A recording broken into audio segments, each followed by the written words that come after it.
Randy did a phenomenal job on the presentation tonight, and I just want to also just remind everybody here to always think you've got an opportunity in the end that can change lives. Customers, customers, customers.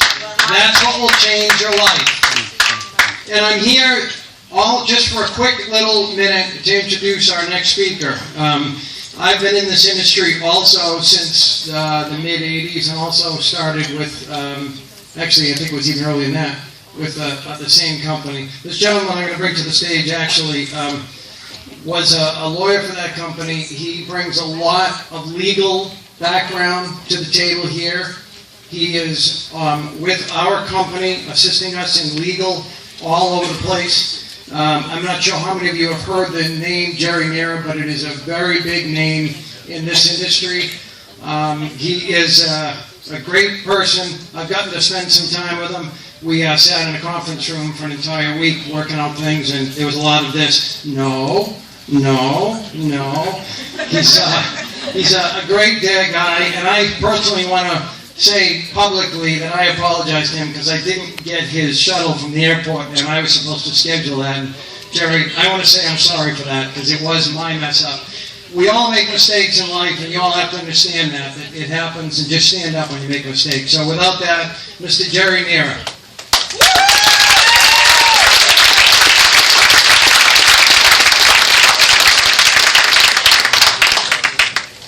Thank you, Steve.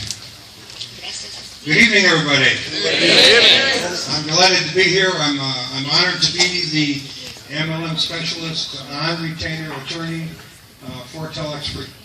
I will give you a little bit of my background, and I'll get into some of the details of what Jim and Carlos and I talk about, and why I believe that you are in the right place.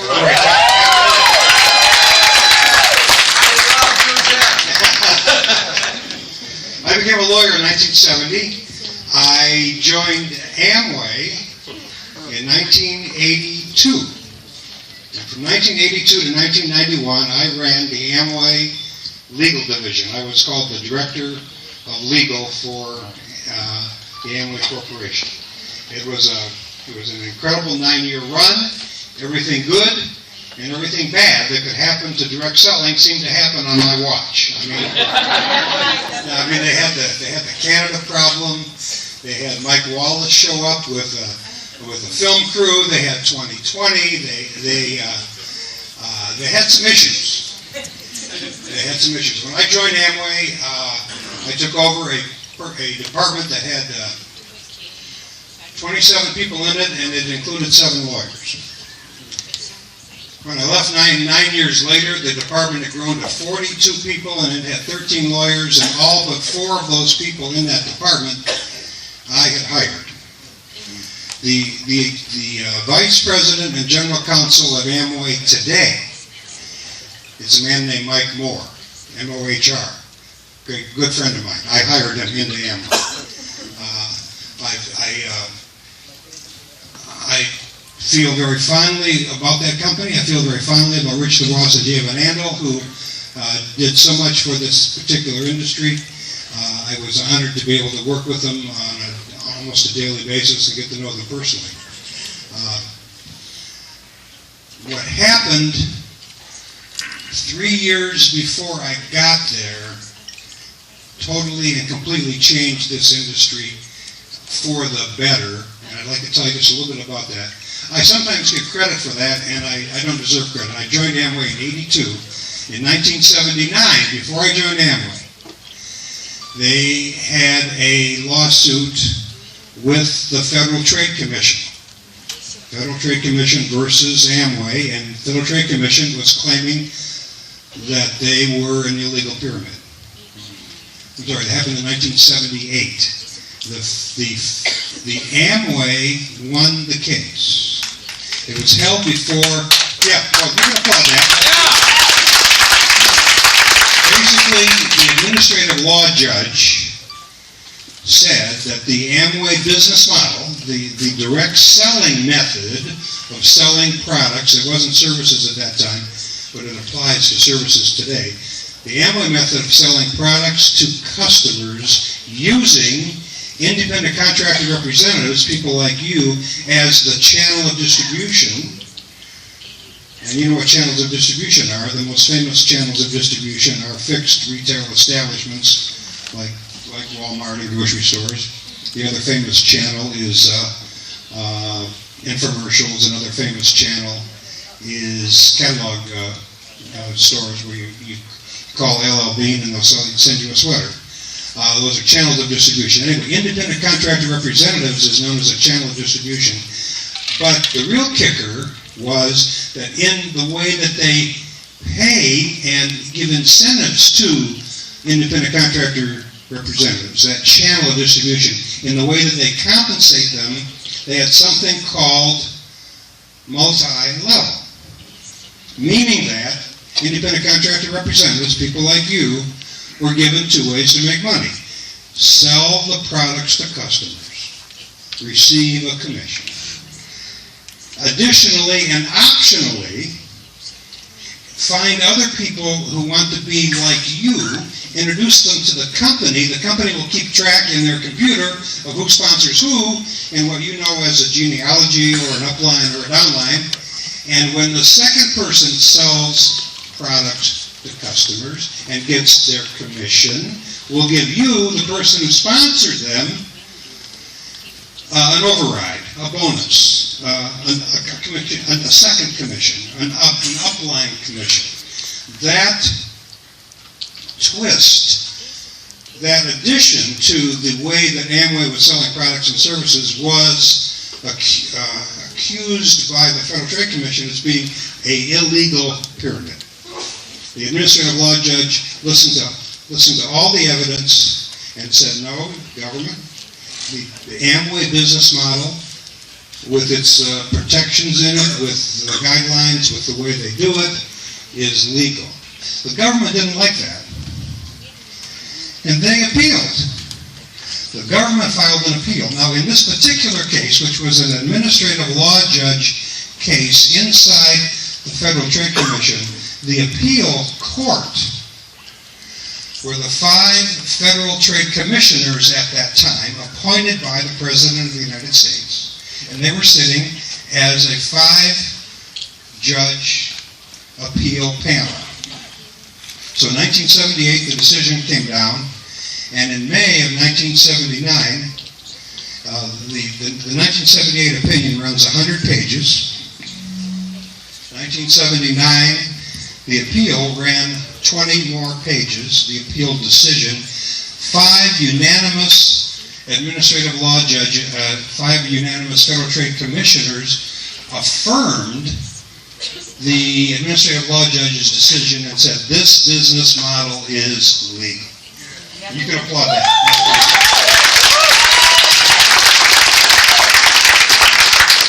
That happened in 1978 and 1979. I joined Amway in 1982. Sometimes when I'm introduced, I'm given credit for winning that case. I didn't win that case.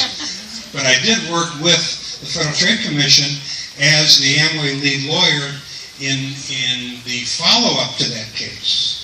And believe me, that is known as a seminal decision. That is paving the way for what you are doing today. Now, the critical issues here that I will explain in more detail when we talk about your plan is that you have a product or a service that you sell to customers. Yes. And that the customers use the service, and that the income that the company generates is from the sale and the use of the product being sold and used by end users. Now, can the end users be you guys? Can the end users be reps? Yes, it can. Of course, we want you to be the users of the product. We don't want you to be 100% the users of the product. We want you to also have outside customers. That's very, very important, and I'll get into that in more detail. But after I left Amway in 1991, I had a very brief period as the Vice President and General Counsel of Fuller Brush. Fuller Brush did not make it in attempting to convert from direct selling to multi-level direct selling. And when that job wasn't going to work out, I ended up returning from Colorado back to Michigan and opening up a private law practice. Since 1992, I have practiced law exclusively in the area of multi-level direct selling law. That is all that I do. I now have a partner that his name is Richard Wack, W-A-A-K. I'll tell you a little bit about him because he may also speak to you at a later event because we back each other up when we have travel conflicts. He happened to be on my staff when I got to Amway. That's how long ago I've known him and how long I've been associated with him. And when he left Amway, he for 10 years, was general counsel at a company called NSA, the water filter company that got into some trouble with too many water filters being sold to too many people in too many packages. His name is on the settlement documents with 14 attorney generals in getting NSA out of trouble with state attorney generals and helping NSA convert to Juice Plus, an incredibly successful line of nutrition products that have the fruits and vegetables in a capsule. They have 9 customers for every representative, and they are doing incredibly well. And they, as of about 4 or 5 years ago, have even taken water filters off of the website. The water filters are no longer a part of their line. Thank you.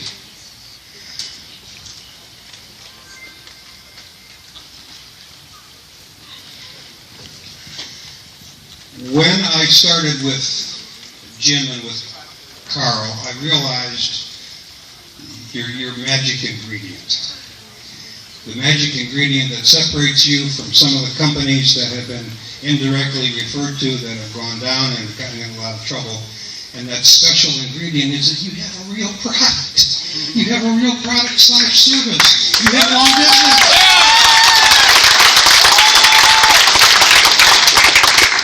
And the last person that spoke said something about customers.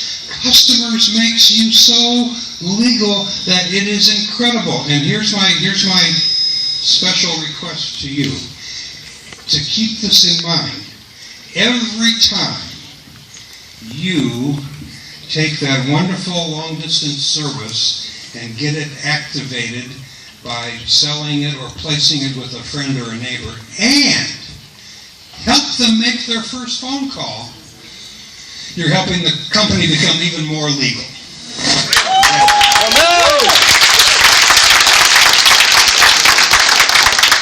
Now, there's a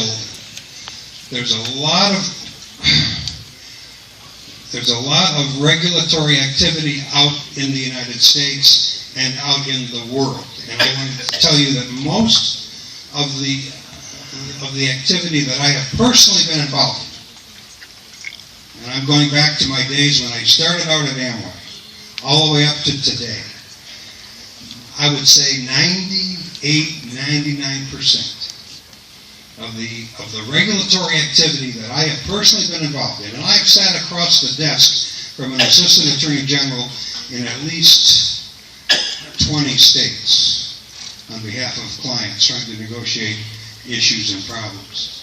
98% have dealt more with independent contractor conduct than it has dealt with plan design.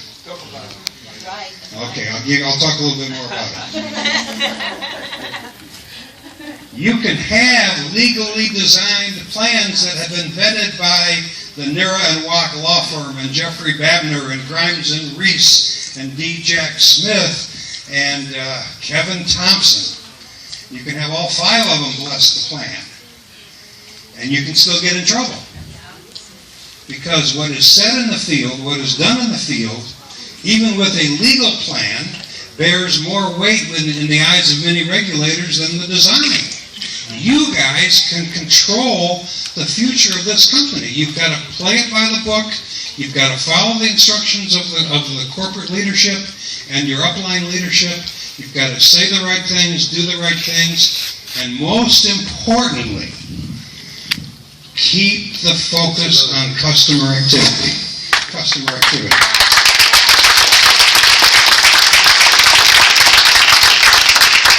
I'll give you one famous example of this issue of conduct versus design. Equinox. Everyone heard of Equinox? Yes. Equinox had a comp plan that was modeled after the Amway plan, maybe a little more aggressive, but not that much so.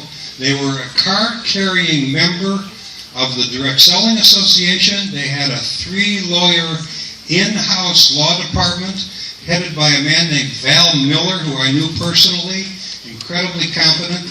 That plan was vetted by their own lawyers, was vetted by the Direct Selling Association government relations lawyers, and believe me, it was legal. From this industry, how'd that happen?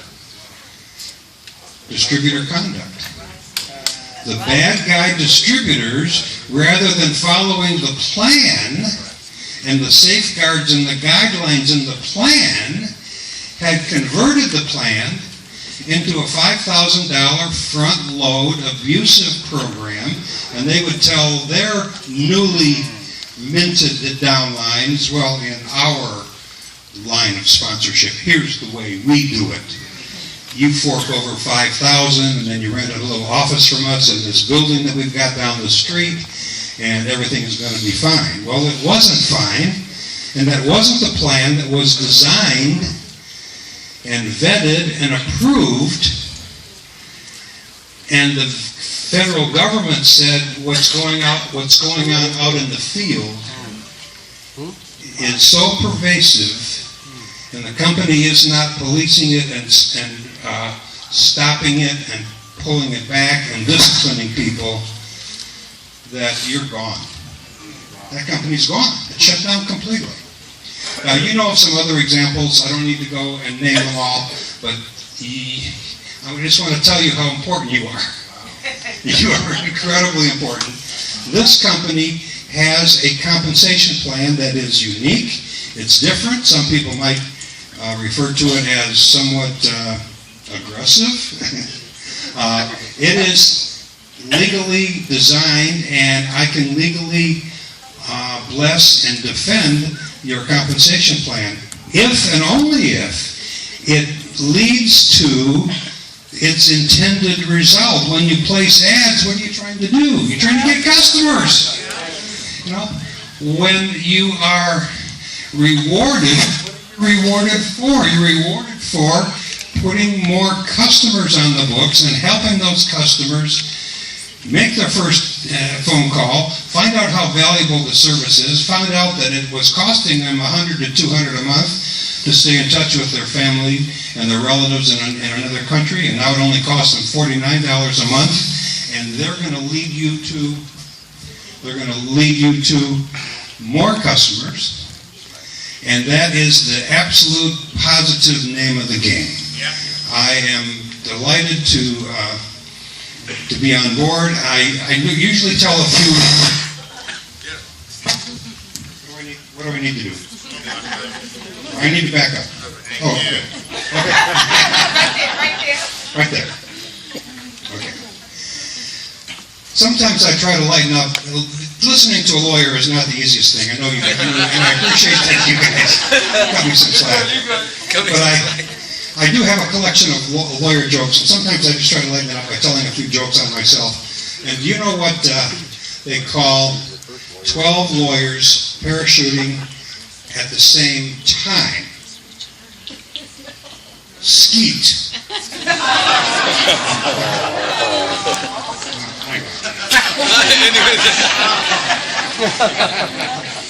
I became a lawyer because I couldn't make it as a stand-up comedian.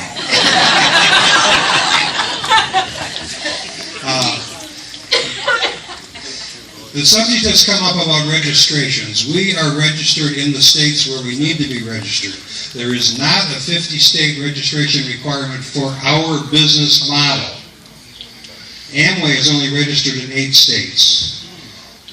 the states where they have warehouses and they have what's called nexus. There are a few states that because you offer the citizens of their state an income opportunity with multi-level compensation associated with it, a registration is required. I have filed those registrations for this company. We are registered wherever we have to be registered.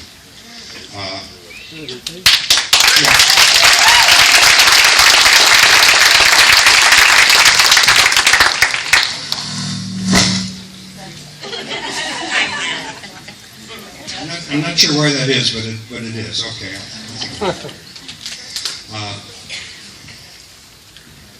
They said I should take some questions, and I'm happy to do that. Customer to distributor ratio. What's an acceptable ratio? What's the bare minimum you believe in the customer distributor ratio? The customer distributor ratio. Good question. I believe that it is okay to have a very high percentage of your customers be yourselves, the representatives of the company.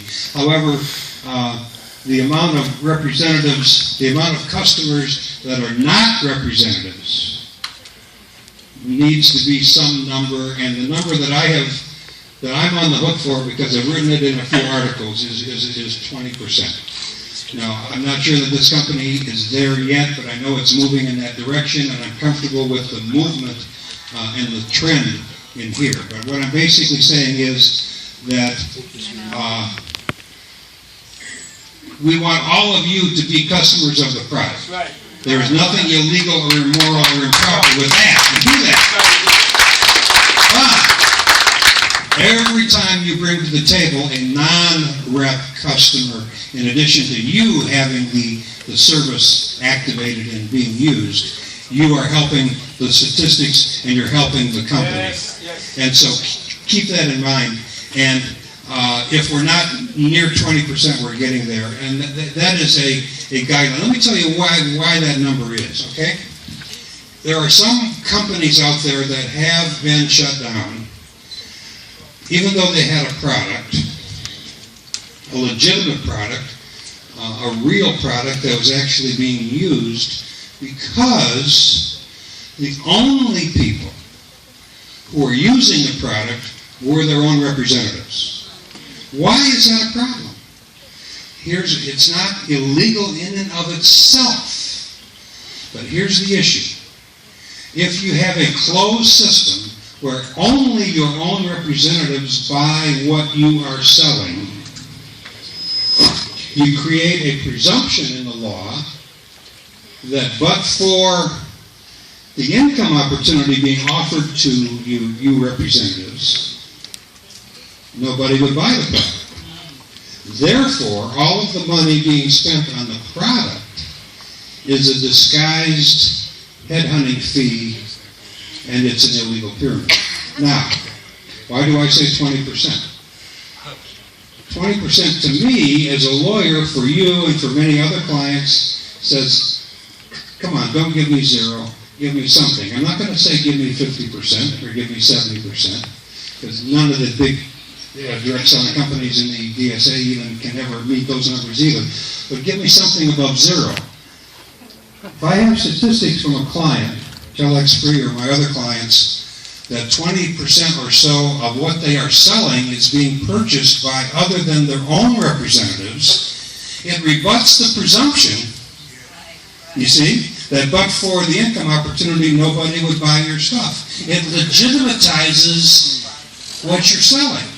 It says what you're selling has intrinsic value in and of itself and is not being purchased only as an adjunct to the income opportunity. You have intrinsic value in your $49 long distance product. You know how valuable it is. Every time you have a non-rep activate one of those accounts and you help that person, even if it's your brother or your niece, make their first phone call, you're helping us. You're giving us more statistics of the legality of not only the design of the program, but about the way the program is being implemented in the field. Good question, thank you. Other question? Contracts. How many contracts can a person purchase? Is there a limit there? That's a very important question. Your thoughts? I'm going to defer that to the people that talk about that tomorrow. Okay, yes. What states are you registered in? What states are you registered in? The 5 states that require registration Yes. are Massachusetts, Wyoming, Georgia, Montana, and Louisiana. And you're registered in all 5 of those? Yes. Yes, we are. Yes. What are you doing overseas, about the overseas? I'm hearing the word overseas, and I'm not hearing the rest of the question. I'm sorry. You want to do business overseas? Okay, I am the MLM specialist attorney for TelexFREE in the United States only. So I've got to duck the question. And I'll let the experts tomorrow deal with outside the United States activity. And we had a very popular one of you in Russia put my picture up on his website, and I politely asked him to take it down, and he did. I should not be used as a marketing tool, and I cannot be referenced overseas because I do not advise the company on their overseas operations. I only am a U.S. attorney helping TelexFREE in the United States. Yes? One more question, and then we'll call it. One more question. Okay, I got one here, and then I'll come back to you. Okay. One of the questions that I have is, I hear before somebody told me on the business some information about we're going to have insurance for the money that we invest in the business. And a lot of people is asking about the.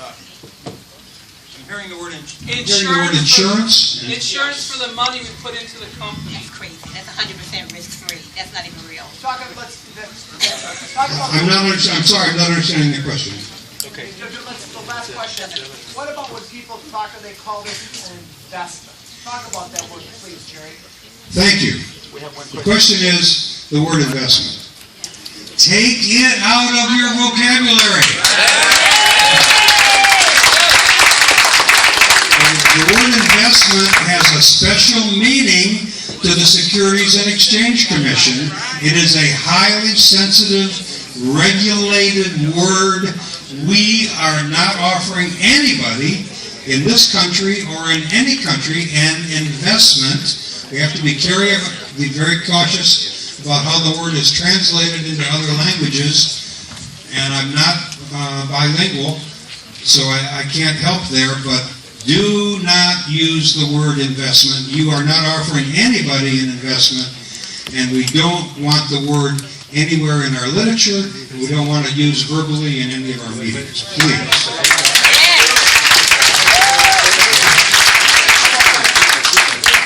Joe, in summary, we're going to bring up Steve now. We have one last question. He didn't say anything here. Go ahead. Gracias. Yo vengo de Colombia. I come from Colombia. Soy abogado. I'm an attorney. Tengo unas buenas noticias para todos la familia TelexFREE. I have good En news Colombia for the hace un family. mes nos aprobaron la Just a ley month ago, they multinivel approved legal y vamos a estar cobijados that we can be covered. y somos el único país en Sudamérica que tenemos esta ley. That we have this law. La ley de Colombia, esta nueva ley, dice de que la compañía tiene que abrir una oficina y reunir todos los requisitos legales. All the legal A requirements. diferencia de lo que pasó en Brasil, Different what que happens se in están Brazil, pagando impuestos, that, la compañía es legal, pero the company is legal. no tiene However, el requerimiento de la ley que la proteja, porque al igual que en Estados Unidos, because the same cada in the estado United States, tiene una ley diferente. each state has a different law. A diferencia de Brasil, Colombia tiene una ley general. Brazil, La Colombia pregunta has a sería, general law. The question is, la ley dice que tenemos en Colombia 2 meses para registrar la compañía de una manera directa. in a direct ¿Qué way. pasaría What would si no se happen cumple la if we ley don't y no se comply with hace? the law? The Colombian law requires that the United States company be registered in the United States. que todas las compañías that all multinivel companies multi-level con esta nueva in ley Colombia with this new tienen law que registrarse, has to be registered. pues si no lo hacen, Otherwise, nos they considerarían will be una considered pirámide a ilegal. pyramid, an illegal La pyramid. pregunta sería, The question is, ¿qué haría la I compañía? understand. Let me, Okay, I know, okay. I don't want to take up too much time. Thank The lawyers advising the company about obeying the laws in Colombia would need to understand that in the United States, there is no registration process nationally for a direct selling company. And although we have 5 states that have a registration process, and we can share with the Colombian lawyers those registration documents, we don't have in this country a way to register TelexFREE or Amway or Herbalife or Mary Kay with the Federal Trade Commission. There is no way in this country to register TelexFREE or any of the other companies with the Securities and Exchange Commission. There is no way to register this company with any federal agency because the process for registration doesn't exist. So I will be available to tell the Colombian attorneys hired by TelexFREE to assist in obeying Colombia law. I'll give them that information, but that's my response. I'm sorry. We don't have a registration process in this country for direct selling companies at the federal level. Thank you.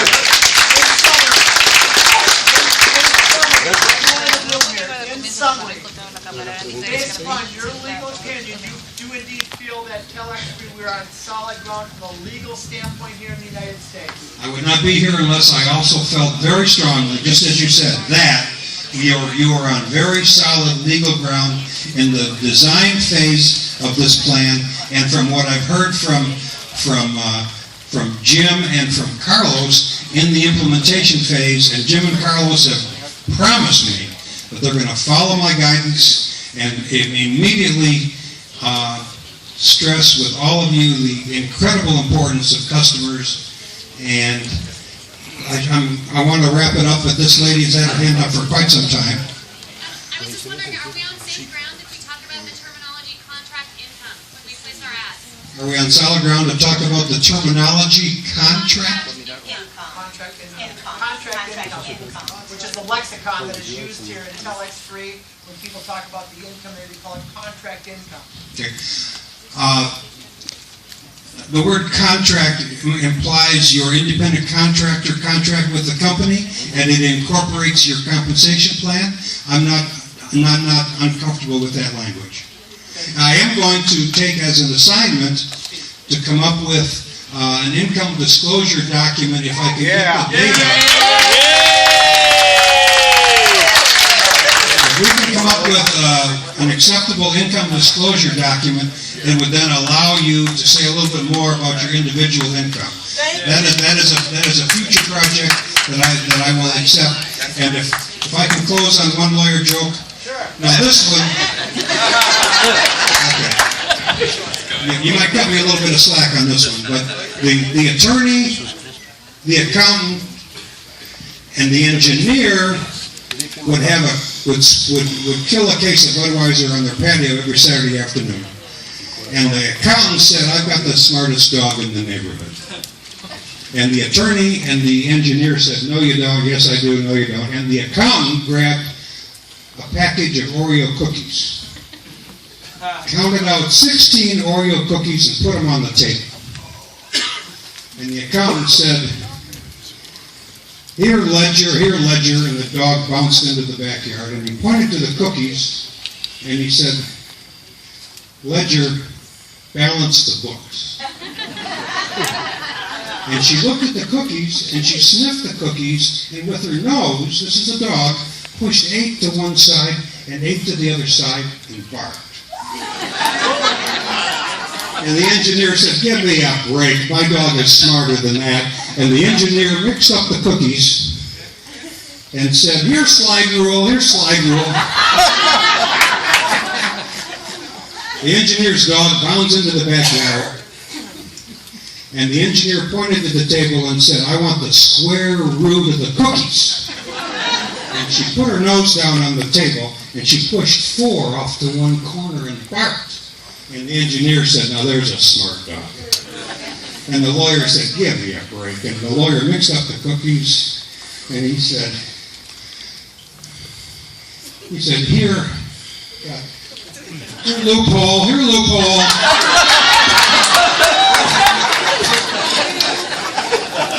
Big ugly dog bounds into the backyard, and the lawyer says to the dog, loophole, look over this situation and take care of everything. And loophole made love to the 2 dogs and ate the cookies.